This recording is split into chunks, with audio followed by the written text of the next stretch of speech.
said, you set this car on fire, I'll be out in 15.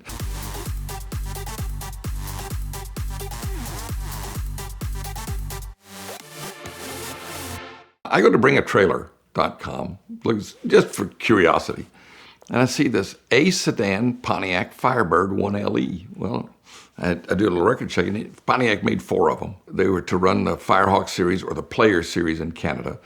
They had aluminum sheet metal in the front, and they had all the 1LE Camaro stuff, the aluminum drive shaft.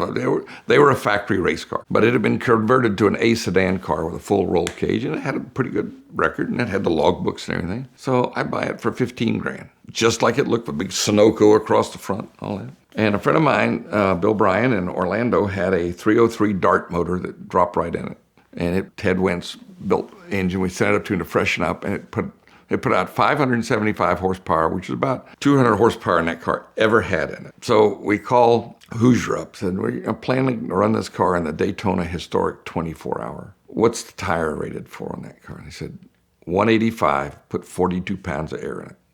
Okay. So we go to the little gear chart and everything. He said, at 7,500 RPM, we're going to be doing 180 down the front straight, which is about 25 miles an hour faster than that car had ever gone in its life. So we enter the car and we qualify 20th out of 23. On the pole is Justin Bell and his dad, Derek, in the Porsche Lowenbrau 962. And we're in this Bring a Trailer Pontiac, and we have a sticker on the back that says, my car costs less than your tires. And 4 of us, Frank Campanelli, Brian Walsh, and Derek Stennis and I, they're all club racers. I had driven with Derek Stennis in his Shelby GT350 the year before. So we did this as a lark. Here we got a car that we got less than $25,000 in. And we're out there with cars that are worth $3 million, $4 million. And we end up finishing, second in class. We podiumed with a $25,000 car.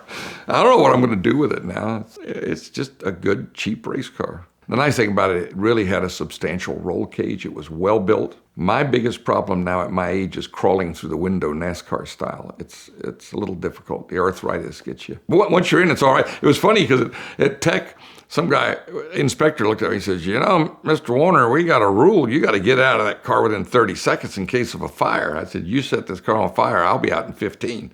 It's divided up into 4 one-hour segments. You drive an hour, then you're off for 5 or 6, then you're in for an hour. So each of us drove an hour stint. I don't know why they gave me the night stints, because my eyesight's getting so bad. The nice thing about racing at night is you can't see what's going to hurt you. It disappears into the darkness. The hardest part at Daytona is what they call a bus stop on the back straight. There's no reference points, and you're coming on it at about 175 miles an hour. And there's a big lighted arrow that points where you're supposed to go. But if you look at the arrow, at my age, my eyes don't dilate quick enough to pick the apex of the turn. So I lost a little time in there. Better losing time than losing life, right? August at Monterey, I had the Group 44 TR8, which is a great car. About 390 horsepower and weighs 2,300 pounds. Built like a cup car, Ford 9-inch rear end. Warner T10 4-speed. I got there and there were 43 cars in the field. And I was 42nd after the first practice. I was just as rusty. I couldn't pick an apex.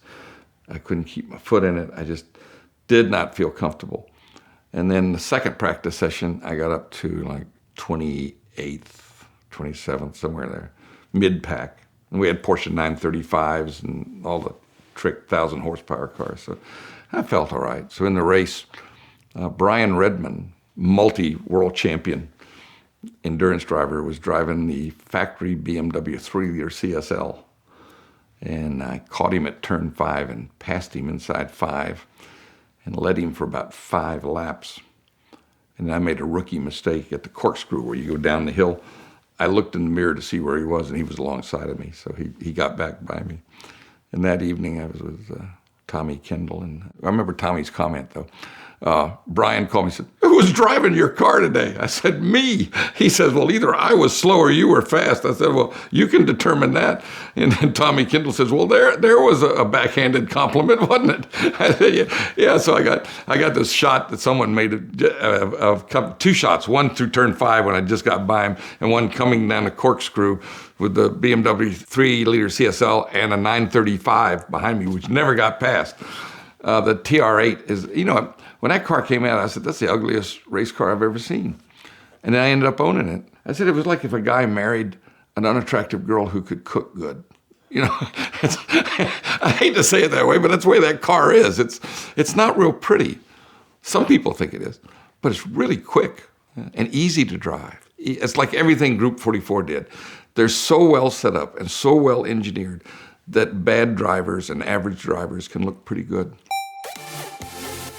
We'd like to thank AvalonKing for their continued support of the VinWiki YouTube channel. I have their Armor Shield 9 ceramic coating on all my cars, and I love it. The increased shine, the reflectivity, the ease of cleaning, and the protection of the paint all make it a tremendous thing to add value and protection to your car. You can check it out at the link in the description below, and we're going to continue to experiment and do interesting projects like the S55, which hopefully at some point soon will get to be shot off the cliff to see if it protects your car in the event of an accident.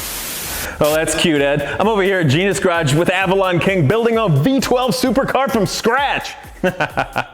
Yeah, we're way past ceramic coatings now, buddy. Okay, well, we'll hear more from Casey about the King Zero project later this month. But again, thank you to AvalonKing for supporting the channel. Check them out in the link in the description below.